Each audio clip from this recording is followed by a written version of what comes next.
Okay, everybody, humor tip of the day. The tip for today is something interesting. It's what I call acronyms.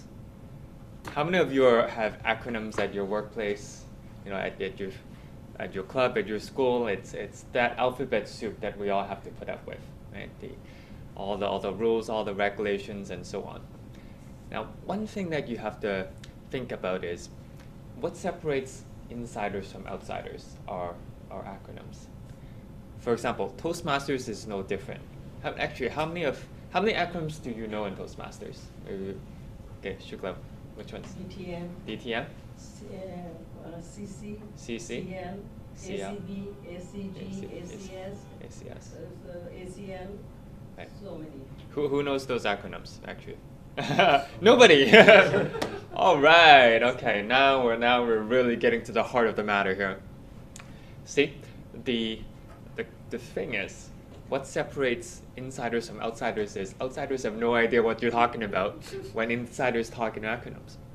Now, that is a very strong motivation for you to learn those acronyms so you can become an insider as fast as possible and really assimilate into the culture.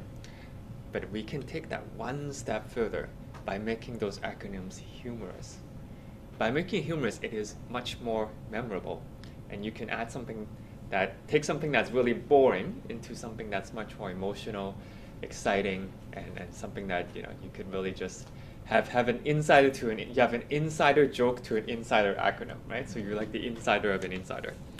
Something that I would encourage all of you to think about. Now, Shukla mentioned DTM, for example, Distinguished Toastmasters. Essentially, you would go through the educational track, the leadership track, and at the end, you get your Distinguished Toastmaster designation. That's the highest designation that you would get.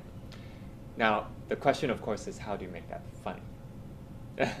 Okay, so what you want to do is focus on the frustrations of that particular group.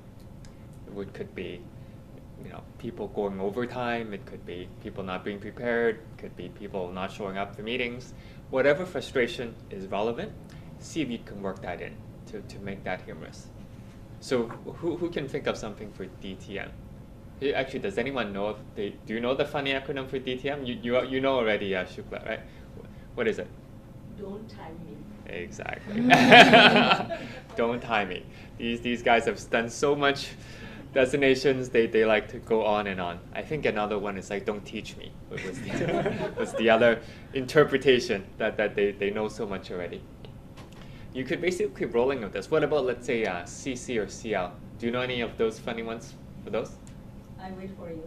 Okay. What about CC or CL? Do you guys have any thoughts that you can think about? CC, competent comedian. Oh, that's a good one. Okay. Okay. First of all, the real definition is competent communicator when you do your 10 speeches. So you say competent comedian. Okay. That's okay. That's pretty good. Any other strikes of lightning? I have one for cure for commitment, because apparently trying to get to 10 speeches is a relatively big barrier. So once you've done that, you can move on to get your wedding rings and everything else once you've got that CC handled. CL, I don't know. CL? Cure for laziness? Oh, you got one. CL? Yeah. Competent liar. Competent liar. Ah, that's a good one. That is a good one. That is a good one. So. That was a speech he gave once, so I can remember. Okay. Oh, CC, I think I thought of another one. Courage over confidence. So, I just thought of that one. So, think about the frustrations, the realities of it, and then you can make it funny. Now you really remember what DTM is, and then, I know what DTM really means. Or CC, common commitment. Oh, I know what CC really means. Right? Now you got the insider to the insider.